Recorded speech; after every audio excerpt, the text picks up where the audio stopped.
কাঁটা থেকে বাঁচার জন্য যেমন পায়ে জুতো পরা উচিত, সারা পৃথিবীতে কার্পেট বিছানোর দরকার নেই, ঠিক তেমনি যদি তুমি শান্তি চাও তাহলে নিজেকে বদলানোর চেষ্টা করো, পুরো পৃথিবীকে বদলাতে হবে না। সৎ এবং মহৎ লোকদের সমালোচনা করা খুবই সহজ, কিন্তু তাদের মতো হওয়াটা অনেক কঠিন। প্রেম করলে ঝগড়া হবেই, ঝগড়ার পরে যদি আবার দুজনের মিল হয় সেটাই হলো ভালোবাসা। হারানোর যন্ত্রণা কেবল সেই বুঝে যে তার প্রিয় মানুষটিকে একেবারে হারিয়ে ফেলেছে। মানুষগুলাও কেমন যেন হয়ে গেছে, কেউ প্রয়োজন ছাড়া খোঁজ নেয় না। আমরা সবসময় মনে করি আমাদের স্মৃতিশক্তি খুবই দুর্বল, কিন্তু যখন আমরা কাউকে ভুলতে চেষ্টা করি ঠিক তখন বুঝতে পারি আমাদের স্মৃতিশক্তি কতটা শক্তিশালী। স্বার্থপর মানুষেরাই জীবনে ভালো থাকে, বাকিরা তো কেবলমাত্র অন্যদেরকে ভালো রাখে। মানুষ কখনো নিজের ইচ্ছা বদলায় না। কিছু মানুষের অবহেলা আর কিছু মানুষের স্মৃতি, কিছু মানুষের ব্যবহার আর পরিস্থিতি মানুষকে বদলে যেতে বাধ্য করে। জীবন অভিজ্ঞতা থেকে বলছি, যত বেশি একা থাকবেন তত বেশি ভালো থাকবেন। বছরের পর বছর ধরে একটা মানুষকে কখনোই ভালো লাগতে পারে না। যদি লাগে সেটা ভালো লাগা না, সেটা হলো সত্যিকারের ভালোবাসা।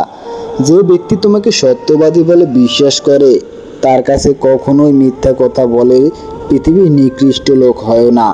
আপনার বউ চাকরি করুক আর নাই করুক, প্রতি মাসে তার কাছে কিছু টাকা দিয়ে বলুন, এই টাকাটা তোমার ইচ্ছে মতো খরচ করো, আমি হিসাব নিব না। বিশ্বাস করুন, মেয়েটি কখনোই ইচ্ছে খুশি মতো খরচ করবে না, বরং আপনার বিপদের দিনে সেই সবার আগে আপনার পাশে দাঁড়াবে।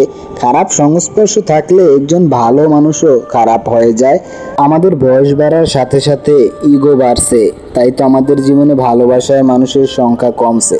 কাছের মানুষেরা সেরে যাচ্ছে, আপন মানুষরা ঠকাচ্ছে, এটাই তো বাস্তব। প্রিয়জন হারানোর চেয়ে ঘর হারানো ঢের ভালো। ঘর হারালে তো পথে থাকা যায়, কিন্তু প্রিয়জন হারালে সে তো আর বেঁচেই থাকা যায় না, ঘরেও থাকা যায় না। জীবনে কাউকে পাওয়া বড় কথা না, আপনি যাকে পেয়েছেন তাকে জীবনের শেষ পর্যন্ত কাছে পাওয়াটাই সব থেকে বড় কথা।